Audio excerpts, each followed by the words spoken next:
Hello again. I wanted to post an update since the last blog.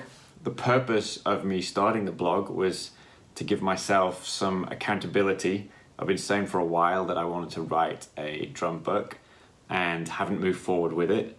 And then I posted the blog, a couple of weeks ago, and since then I got in touch with Musicians Institute in LA and they got back to me, and 2 days from now, which is Friday, I'm going to be doing a talk there to explain the ideas for the book to a class of people, mainly drummers, I assume, and this is going to give me the chance to see if the way that I present the ideas is easy enough to understand, so that's going to be interesting.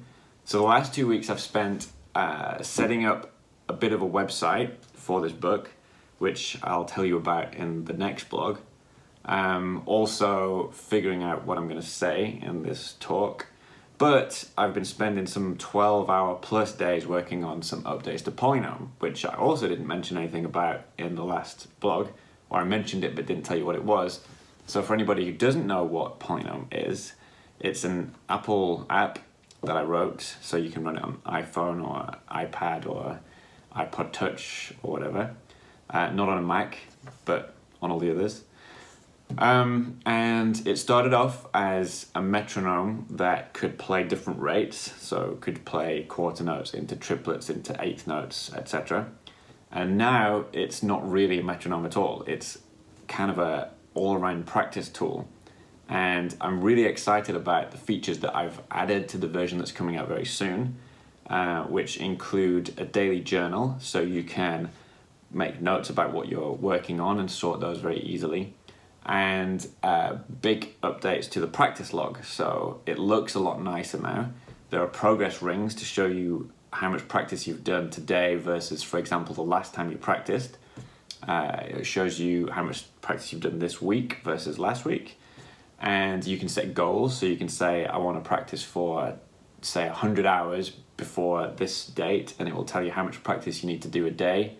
And if you miss a few days, that will go up so that you'll still hit your target. You can set tempo goals, so you can say I want to reach this tempo by a certain date. There's a lot of stuff you can do now. It looks a lot prettier than the current version, so I'm excited to get that out.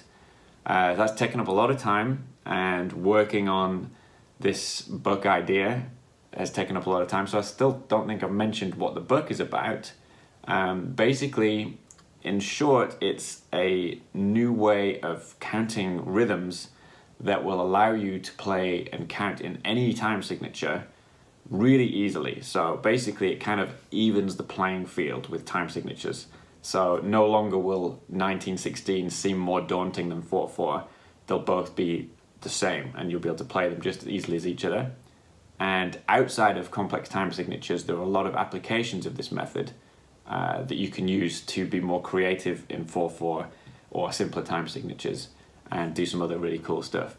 So the working title of the book is Unlocking Rhythm with the Key Counting Method, and I'm going to be testing out these ideas on this class of students at MI on Friday, and then hopefully I'll get some footage from that whole thing and I'll post some updates in the next blog.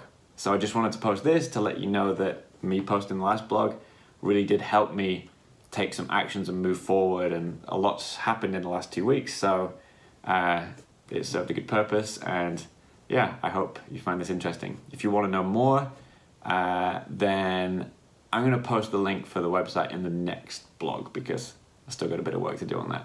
But thanks for watching, and I'll see you next week.